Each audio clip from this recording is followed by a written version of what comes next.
ദൈവത്തിന് സ്തോത്രം. എന്നെ കേൾക്കുന്ന പ്രിയരെ, എല്ലാവർക്കും വേഗം വരുന്ന യേശുക്രിസ്തുവിന്റെ നാമത്തിലുള്ള വന്ദനം. കർത്താവായ യേശുവിനെ പിൻപറ്റുന്നവർ അത്ഭുതങ്ങൾക്കും അടയാളങ്ങൾക്കും വേണ്ടി മാത്രമായി പിൻപറ്റാതെ കർത്താവ് പറഞ്ഞതനുസരിച്ച് നിത്യജീവനായി പിൻപറ്റുവാൻ ഹല്ലേലൂയ തിരുവചനം നമ്മെ ഓർമ്മിപ്പിക്കുന്നു. ഒരു ഉദാഹരണത്തിന് ലൂക്കോസിന്റെ സുവിശേഷം 17-ാം അധ്യായം ഹല്ലേലൂയ അതിന്റെ 11 മുതൽ 19 വരെയുള്ള വാക്യങ്ങൾ വായിക്കുമ്പോൾ, അവൻ യെരൂശലേമിലേക്ക് യാത്ര ചെയ്യുകയിൽ ശമര്യയ്ക്കും ഗലീലയ്ക്കും നടുവിൽ കൂടി കടക്കുമ്പോൾ ഒരു ഗ്രാമത്തിൽ ചെല്ലും നേരം കുഷ്ഠരോഗികളായ 10 പുരുഷന്മാർ വന്ന് എതിർപ്പെട്ടു. അകലെ നിന്നുകൊണ്ട്, യേശു നായക, ഞങ്ങളോട് കരുണയുണ്ടാകണമേ എന്ന് ഉറക്കെ പറഞ്ഞു. അവൻ അവരെ കണ്ടിട്ട്, നിങ്ങൾ പോയി പുരോഹിതന്മാർക്ക് നിങ്ങളെ തന്നെ കാണിപ്പിൻ എന്ന് പറഞ്ഞു. പോകയിൽ അവർ ശുദ്ധരായി തീർന്നു. 10 പേർ യേശുവിനെ സമീപിച്ചിട്ട്, യേശു നായക, ഞങ്ങളോട് കരുണയുണ്ടാകണമേ എന്ന് അപേക്ഷിച്ചു. അവർ കുഷ്ഠരോഗികളായിരുന്നു. യേശുവിന് അവരെ സൗഖ്യമാക്കാൻ കഴിയുമെന്ന് അവർ അറിഞ്ഞിരുന്നു. അതുകൊണ്ട് ഹല്ലേലൂയ അവർ കർത്താവിനെ സമീപിച്ചു. കർത്താവ് അവരെ സൗഖ്യമാക്കി. അവർ ശുദ്ധരായി തീർന്നു. അവരിൽ ഒരുത്തൻ തനിക്ക് സൗഖ്യം വന്നത് കണ്ട് ഉച്ചത്തിൽ ദൈവത്തെ മഹത്വപ്പെടുത്തിക്കൊണ്ട് മടങ്ങി വന്ന് അവന്റെ കാൽക്കൽ കവണ്ണു വീണ് അവന് നന്ദി പറഞ്ഞു. ഈ 10 പേരിൽ ഒരുവൻ മാത്രമാണ് യേശുവിന്റെ അടുക്കലേക്ക് മടങ്ങിവെന്ന് ഹല്ലേലൂയ കർത്താവിന്റെ കാൽക്കൽ വീണ് കർത്താവിന് നന്ദി പറഞ്ഞത്, ദൈവത്തിന് മഹത്വം കൊടുത്തത്. അപ്പോൾ കർത്താവ് ചോദിക്കുകയാണ്, 10 പേർ ശുദ്ധരായി തീർന്നില്ലയോ? 9 പേർ എവിടെ?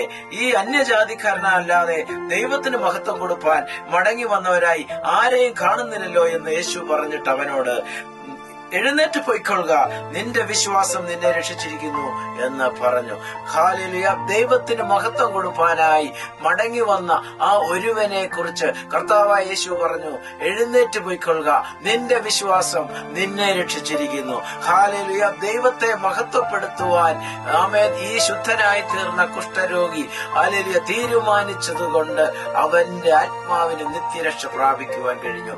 അതാണ് നിന്റെ വിശ്വാസം നിന്നെ രക്ഷിച്ചിരിക്കുന്നു എന്ന് കർത്താവ് പറയുന്നത്. ഹല്ലേലൂയ ഇതാണ് കർത്താവായ യേശുവിലേക്ക് വരുന്നവർ തിരിച്ചറിയേണ്ടത്. ഒരത്ഭുതമോ ഒരടയാളമോ അവരുടെ ജീവിതത്തിൽ ഉണ്ടായതുകൊണ്ട് കർത്താവ് ഹല്ലേലൂയ സ്തോത്രം അവർക്ക് വേണ്ടതെല്ലാം കൊടുത്ത് നിത്യജീവനിലേക്ക് നടത്തുമെന്ന് വിശ്വസിക്കരുത്. ഹല്ലേലൂയ സ്തോത്രം വിശ്വസിക്കേണ്ടത് ദൈവത്തിന് മഹത്വം കൊടുക്കുമ്പോൾ, കർത്താവിന്റെ വചനത്തെ പ്രമാണിച്ചു ജീവിക്കുമ്പോൾ, കർത്താവിന്റെ സാക്ഷികളായി ജീവിക്കുമ്പോൾ നിത്യജീവൻ പ്രാപിക്കും എന്നാണ്. ഹല്ലേലൂയ സ്തോത്രം. വീണ്ടും ലൂക്കോസിന്റെ സുവിശേഷത്തിൽ തന്നെ 19-ാം അധ്യായം 1 മുതൽ 10 വരെ വാക്യങ്ങൾ വായിക്കുമ്പോൾ അവിടെ സക്കായി എന്ന് പറയുന്ന ധനവാനായ ഒരു ചുങ്കക്കാരനെ കുറിച്ച് പറയുന്നുണ്ട്. ഈ മനുഷ്യന് യേശു എങ്ങനെയുള്ളവനെന്ന് കാണേണ്ടതിന് യേശു അതുവഴി വരുമ്പോൾ ഹല്ലേലൂയ പൊക്കക്കുറവ് കാരണം ഒരു മരത്തിൽ കയറി, ഒരു കാട്ടത്തി വൃക്ഷത്തിൽ കയറി ആമേൻ അവിടെ പ്രതീക്ഷിച്ച് കാത്തിരുന്നു. യേശു അതുവഴി വരികയായിരുന്നു. അവൻ ആ സ്ഥലത്തെത്തിയപ്പോൾ ഹല്ലേലൂയ കർത്താവ് മുകളിലേക്ക് നോക്കിയിട്ട് അവനെ കണ്ടിട്ട്, സക്കായിയെ, വേഗം ഇറങ്ങി വാ, ഇന്ന് ഞാൻ നിന്റെ വീട്ടിൽ പാർക്കേണ്ടതാകുന്നു എന്ന് അവനോട് പറഞ്ഞു. അവൻ ബന്ധപ്പെട്ടിറങ്ങി സന്തോഷത്തോടെ കർത്താവിനെ കൈക്കൊണ്ടു. കണ്ടവരെല്ലാം ഇവൻ പാപിയായൊരു മനുഷ്യനോടുകൂടെ പാർപ്പാൻ പോയി എന്ന് പറഞ്ഞ് പെറുപെറുത്തു. യേശുവിന്റെ കൂടെ അവൻ പോകുമ്പോൾ സമൂഹം അവനെ പാപി എന്ന് ഓർമ്മിപ്പിച്ചു. ഹല്ലേലൂയ ഓർത്തുകൊണ്ട് പെറുപെറുക്കുകയാണ്. ഹല്ലേലൂയ കർത്താവോ അവനെ കൂടെ കൊണ്ടുപോയി അവനോട് കൂടെ ചെന്ന് ഹല്ലേലൂയ അവന്റെ ഹൃദയത്തിൽ രൂപാന്തരം കൊടുക്കുന്നതാണ് നാം അവിടെ കാണുന്നത്. സക്കായി തന്റെ ഭവനത്തിൽ വന്ന യേശുവിനോട്, കർത്താവേ, എന്റെ വസ്തുവകയിൽ പാതി ഞാൻ ദരിദ്രർക്ക് കൊടുക്കുന്നുണ്ട്. വല്ലതും ചതിവായി വാങ്ങിയിട്ടുണ്ടെങ്കിൽ 4 മടങ്ങ് മടക്കി കൊടുക്കുന്നു ഹല്ലേലൂയ എന്ന് പറയുന്നു. യേശു അവനോട്, ഇവനും അബ്രഹാമിന്റെ മകനാകയാൽ ഇന്ന് ഈ വീട്ടിന് രക്ഷ വന്നു. കാണാതെ പോയതിനെ തിരഞ്ഞു രക്ഷിപ്പാനല്ലോ മനുഷ്യപുത്രൻ വന്നത് എന്ന് പറഞ്ഞു. സക്കായി ഒരത്ഭുതവും കണ്ടില്ല. പക്ഷെ സക്കായി യേശുവിനെ കണ്ടു. യേശുവിന്റെ സാമീപ്യം സക്കായിയുടെ ഉള്ളിൽ രൂപാന്തരം വരുത്തി, മാനസാന്തരം കൊടുത്തു. താൻ എങ്ങനെ എങ്ങനെയാണ് സമ്പത്ത് ആർജിച്ചതെന്ന് തന്നിലേക്ക് തന്നെ നോക്കി തിരിച്ചറിയുവാൻ സക്കായിക്ക് കഴിഞ്ഞു. അതുകൊണ്ട് സക്കായി മാനസാന്തരത്തോടെ യേശുവിനോട് സംസാരിച്ചു.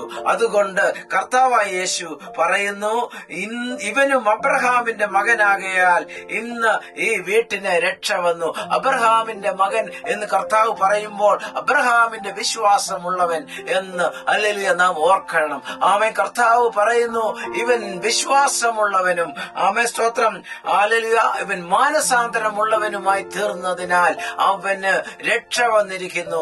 ഈ വീട്ടിന് രക്ഷ വന്നു എന്ന് പറയുമ്പോൾ ആ ഭവനത്തിലുള്ളവർക്ക് ഹല്ലേലൂയ നിത്യജീവന്റെ, ആമേൻ സ്തോത്രം, അവസരം ലഭിച്ചു, അനുഗ്രഹം ലഭിച്ചു എന്നാണ് അത് ഓർമ്മിപ്പിക്കുന്നത്. ആമേൻ. കാണാതെ പോയതിനെ തിരഞ്ഞു രക്ഷിപ്പാനല്ലോ മനുഷ്യപുത്രൻ വന്നത് എന്ന് പറഞ്ഞു. ആ മനുഷ്യനുള്ളിലുണ്ടായ മാറ്റം തന്നെ അവന് നിത്യരക്ഷയിലേക്ക് പ്രവേശനം ലഭിക്കുവാനിടയായി തീർന്നു. അപ്രകാരം തന്നെ കർത്താവിനെ കാണുന്നവർ അത്ഭുതങ്ങൾക്ക്, ജീവിതത്തിലെ തടസ്സങ്ങൾ നീങ്ങുന്നതിന് മാത്രമായി കാണാതെ കർത്താവിനെ കാണുമ്പോൾ വചനപ്രകാരം ഹൃദയത്തെ ഒരുക്കിക്കൊണ്ട് തന്നെ തന്നെ ക്രമീകരിച്ചുകൊണ്ട് നിത്യജീവൻ അവകാശിയായി തീരേണ്ടതിന് പ്രവർത്തിക്കണമെന്ന് ഓർമ്മിപ്പിക്കുകയാണ്.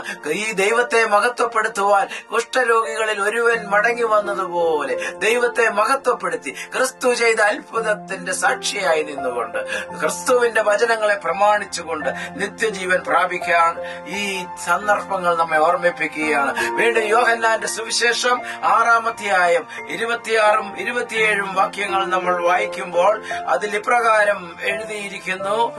ഹല്ലേലൂയ. അതിന് യേശു, ആമേൻ ആമേൻ, ഞാൻ നിങ്ങളോട് പറയുന്നു, നിങ്ങൾ അടയാളം കണ്ടതുകൊണ്ടല്ല, അപ്പം തിന്ന് തൃപ്തരായതുകൊണ്ടത്രേ എന്നെ അന്വേഷിക്കുന്നത്. നശിച്ചു പോകുന്ന ആഹാരത്തിനായിട്ടല്ല, നിത്യജീവനിലേക്ക് നിലനിൽക്കുന്ന ആഹാരത്തിനായിട്ട് തന്നെ പ്രവർത്തിപ്പിൻ. അത് മനുഷ്യപുത്രൻ നിങ്ങൾക്ക് തരും. ഹല്ലേലൂയ സ്തോത്രം. ഇവിടെ 5 അപ്പവും 2 മീനും കൊണ്ട് കർത്താവായ യേശു, ഹല്ലേലൂയ സ്തോത്രം, എല്ലാവർക്കും സുഭിക്ഷമായി ഭക്ഷണം കൊടുത്ത, കൂടി വന്ന ജനത്തിന് ഭക്ഷണം കൊടുത്തതിന് ശേഷം കർത്താവിനെ പിൻപറ്റിയ ജനത്തോട് കർത്താവ് പറയുകയാണ്, നിങ്ങൾ അടയാളം കണ്ടതുകൊണ്ടല്ല, അപ്പം തിന്ന് തൃപ്തരായതുകൊണ്ട് അത്രേ എന്നെ അന്വേഷിക്കുന്നത്. നിങ്ങൾ നിത്യജീവന് വേണ്ടിയല്ല എന്നെ അന്വേഷിക്കുന്നത്. ഈ ലോകത്തിൽ നിങ്ങൾക്ക് ചിലതൊക്കെ, ആമേൻ സ്തോത്രം, സാധിച്ചെടുക്കുവാൻ കഴിഞ്ഞതുകൊണ്ട് നിങ്ങൾ എന്നെ അന്വേഷിക്കുന്നു. ഹല്ലേലൂയ സ്തോത്രം. കർത്താവ് ഓർമ്മിപ്പിക്കുന്നു, നശിച്ചു പോകുന്ന ആഹാരത്തിനായിട്ടല്ല, നിത്യജീവനിലേക്ക് നിലനിൽക്കുന്ന ആഹാരത്തിനായിട്ട് തന്നെ പ്രവർത്തിപ്പിൻ. അതുകൊണ്ട് ജീവിതത്തിൽ ചില അത്ഭുതങ്ങളും അടയാളങ്ങളും നടക്കേണ്ടതിനായിട്ട് മാത്രം ക്രിസ്തുവിനെ പിൻപറ്റാതെ നിത്യജീവനിലേക്ക് നിലനിൽക്കുന്ന, ആമേൻ സ്തോത്രം, ആഹാരത്തിനായിട്ട് തന്നെ പ്രവർത്തിപ്പിൻ. ഹല്ലേലൂയ സ്തോത്രം. ദൈവത്തിന് മഹത്വം കൊടുക്കുന്നവൻ, ഹല്ലേലൂയ, കർത്താവിന്റെ കൽപ്പനകളെ കേട്ട് പ്രമാണിച്ച് കർത്താവിന്റെ സാക്ഷിയായി നിൽക്കുന്ന നാം ചെയ്യണമെന്ന് അത് ഓർമ്മിപ്പിക്കുന്നു. നിത്യജീവന്റെ ആഹാരം ക്രിസ്തുവിന്റെ വചനങ്ങളിലുണ്ട്. ആത്മാവ് നമുക്ക് വചനങ്ങളിലൂടെ ക്രിസ്തു പകർന്നു തരുന്നു. ഇത് രണ്ടും നമുക്ക് നിത്യജീവന് വേണ്ട പ്രവൃത്തി ചെയ്യുവാൻ നമ്മെ ശക്തരാക്കി തീർക്കുന്നു. യോഹന്നാന്റെ സുവിശേഷം തന്നെ 5:24 ഇപ്രകാരം ആമേൻ രേഖപ്പെടുത്തിയിരിക്കുന്നു. ആമേൻ ആമേൻ, ഞാൻ നിങ്ങളോട് പറയുന്നു, എന്റെ വചനം കേട്ട് എന്നെ അയച്ചവനെ വിശ്വസിക്കുന്നവന് നിത്യജീവനുണ്ട്. അവൻ ന്യായവിധിയിലാകാതെ മരണത്തിൽ നിന്ന് ജീവനിലേക്ക് കടന്നിരിക്കുന്നു. കർത്താവ് പറയുന്നു, എന്റെ വചനം കേട്ട് എന്നെ അയച്ചവനെ വിശ്വസിക്കുന്നവന് നിത്യജീവനുണ്ട്. യേശുക്രിസ്തുവിന്റെ വചനങ്ങളെ കേട്ട് പ്രമാണിക്കുവാനായി കേട്ട് ഹൃദയത്തെ മാറ്റുന്ന, ആമേ ഉള്ളിൽ മാറ്റങ്ങൾ വരുത്തുന്ന മനുഷ്യന് നിത്യജീവൻ ഉണ്ട്. അവൻ ന്യായവിധിയിലാകാതെ മരണത്തിൽ നിന്ന് ജീവനിലേക്ക് കടന്നിരിക്കുന്നു. അവൻ ന്യായവിധി ഉണ്ടാകാതെ നരകത്തിന് യോഗ്യനാകാതെ നിത്യജീവനിലേക്ക് കടക്കുന്നു. സഖായി അല്ലെങ്കിൽ തന്റെ ഉള്ളിലേക്ക് നോക്കി തന്നെ തന്നെ ക്രമപ്പെടുത്തിയപ്പോൾ ഈ വീട്ടിന് രക്ഷ വന്നു എന്ന് യേശു പറഞ്ഞത് നമുക്കിവിടെ ഓർമ്മിപ്പിക്കാം. എല്ലാവരും യേശുവിലേക്ക് വരുന്നത് പല അത്ഭുതങ്ങളും അടയാളങ്ങളും കണ്ട് ജീവിതത്തിൽ ചില അനുഗ്രഹങ്ങൾ പ്രാപിക്കുവാനാണെങ്കിൽ കർത്താവായ യേശു നമ്മെ ഓർമ്മിപ്പിക്കുന്നു, എന്റെ വചനം കേട്ട് എന്നെ അയച്ചവനെ വിശ്വസിക്കുന്നവന് നിത്യജീവനുണ്ട്. പിതാവാം ദൈവത്തിൽ വിശ്വസിക്കുകയും പിതാവിനെ മഹത്വപ്പെടുത്തുകയും കർത്താവിന്റെ നല്ല സാക്ഷിയായി പ്രവർത്തിക്കുകയും ചെയ്യുന്നവന് നിത്യജീവനുണ്ട്. ഈ ലോക ജീവിതത്തിൽ നമുക്കെല്ലാം ഹല്ലേലൂയ ഹല്ലേലൂയ സ്തോത്രം. കർത്താവായ യേശു ചില അസൈൻമെന്റുകളൊക്കെ തന്നിട്ടുണ്ട്. ഹല്ലേലൂയ ചെയ്തു തീർക്കുവാൻ ചില കൃപകളൊക്കെ ഹല്ലേലൂയ തന്നിട്ട് നമ്മെ ഏർപ്പെടുത്തി ചെയ്തു തീർക്കുവാനായി ചില ഹല്ലേലൂയ സ്തോത്രം ഉത്തരവാദിത്തങ്ങളൊക്കെ തന്നിട്ടുണ്ട്. അതൊക്കെ ആര് നിറവേറ്റും? അവർ നിത്യജീവന് പ്രാപിക്കും. ക്രിസ്തുവിന്റെ വചനങ്ങളെ അനുസരിച്ച് ഹല്ലേലൂയ ഏർപ്പെടുത്തിയിട്ടുള്ള ചുമതലകളെ നിർവഹിച്ച് സത്യസാക്ഷികളായി ജീവിക്കുന്നവർ നിത്യജീവനെ പ്രാപിക്കുമെന്ന് ഈ തിരുവചനം നമ്മെ ഓർമ്മിപ്പിക്കുന്നു. റോമർക്കെഴുതിയ ലേഖനം അതിന്റെ 6-ാം അധ്യായം ഹല്ലേലൂയ 22-ഉം 23-ഉം വാക്യങ്ങളിൽ പൗലോസ് അപ്പോസ്തലൻ അതിനെക്കുറിച്ച് എഴുതിയിരിക്കുന്നത് ഇപ്രകാരമാണ്: എന്നാൽ ഇപ്പോൾ പാപത്തിൽ നിന്ന് സ്വാതന്ത്ര്യം പ്രാപിച്ച് ദൈവത്തിന് ദാസന്മാരായിരിക്കാൻ നിങ്ങൾക്ക് ലഭിക്കുന്ന ഫലം വിശുദ്ധീകരണവും അതിന്റെ അന്തം നിത്യജീവനുമാകുന്നു. പാപത്തിൽ നിന്ന് മോചനം പ്രാപിച്ച് ഹല്ലേലൂയ യേശുവിന്റെ രക്തത്താൽ കഴുകപ്പെട്ട് യേശുവിന്റെ പാപങ്ങളെ മോചിപ്പിച്ചിരിക്കുന്നു, എന്റെ ശാപങ്ങളെ നീക്കിയിരിക്കുന്നുവെന്ന് ആർ തിരിച്ചറിഞ്ഞ് ദൈവത്തിന് ദാസന്മാരായിരിക്കുന്നുവോ, ദൈവത്തെ മഹത്വപ്പെടുത്തുന്നുവോ, ആ കുഷ്ഠരോഗിയായ മനുഷ്യൻ ചെയ്തതുപോലെ ദൈവത്തിന് മഹത്വം കരയറ്റുന്നുവോ, ഹല്ലേലൂയ സ്തോത്രം, നമുക്ക് തന്ന വിടുതലിനെ കുറിച്ച് നാം എങ്ങനെ സാക്ഷീകരിക്കുന്നുവോ അത് ഹല്ലേലൂയ സ്തോത്രം നമുക്ക് വിശുദ്ധീകരണവും ആമേൻ സ്തോത്രം ക്രിസ്തുവിന്റെ വചനങ്ങൾ നമുക്ക് നിത്യജീവനുമാകുന്നു. ഹല്ലേലൂയ. പാപത്തിന്റെ ശമ്പളം മരണമത്രേ, ദൈവത്തിന്റെ കൃപാവരമോ നമ്മുടെ കർത്താവായ യേശു ക്രിസ്തുവിൽ നിത്യജീവൻ തന്നെ. ഉള്ളിൽ വരുത്തിയ മാറ്റങ്ങൾ നിത്യജീവനിലേക്ക് നമ്മെ നയിക്കുന്നു എന്ന് മാത്രമല്ല, ദൈവത്തിന്റെ കൃപാവരമോ ഹല്ലേലൂയ നമ്മുടെ കർത്താവായ യേശു ക്രിസ്തുവിൽ നിത്യജീവൻ തന്നെ. ദൈവം ക്രിസ്തുയേശുവിലൂടെ നമ്മളിൽ പകർന്നു തന്നിരിക്കുന്ന ദൈവിക കൃപാവരങ്ങൾ നിത്യജീവനിലേക്ക് മനുഷ്യനെ നയിക്കുന്നു. ആമേൻ. പ്രാപിച്ച കൃപാവരങ്ങളെ ക്രിസ്തുവിനെ മഹത്വപ്പെടുത്തുന്നതിന്, ദൈവത്തെ മഹത്വപ്പെടുത്തുന്നതിന് ഉപയോഗപ്പെടുത്തുമ്പോൾ അത് നിത്യജീവനിലേക്ക് മനുഷ്യനെ നയിക്കുന്നു. ഹല്ലേലൂയ സ്തോത്രം. അതാണ് തന്നിൽ വിശ്വസിക്കുന്നവന്റെ ഉള്ളിൽ നിന്ന് ഹല്ലേലൂയ നിത്യ ജീവന്റെ നേരുറവകൾ ആമേൻ പുറപ്പെടുമെന്ന് ഹല്ലേലൂയ സ്തോത്രം കർത്താവായ യേശു ഓർമ്മിപ്പിച്ചത്. ഹല്ലേലൂയ സ്തോത്രം. ഒരിക്കലും ആമേൻ അവസാനിക്കാത്ത ആമേൻ സ്വർഗത്തിൽ നിന്നുള്ള ആമേൻ പരിശുദ്ധാത്മാവിന്റെ ഹല്ലേലൂയ പ്രവർത്തികൾ അവരിലൂടെ ദൈവം ചെയ്തെടുക്കുന്നു.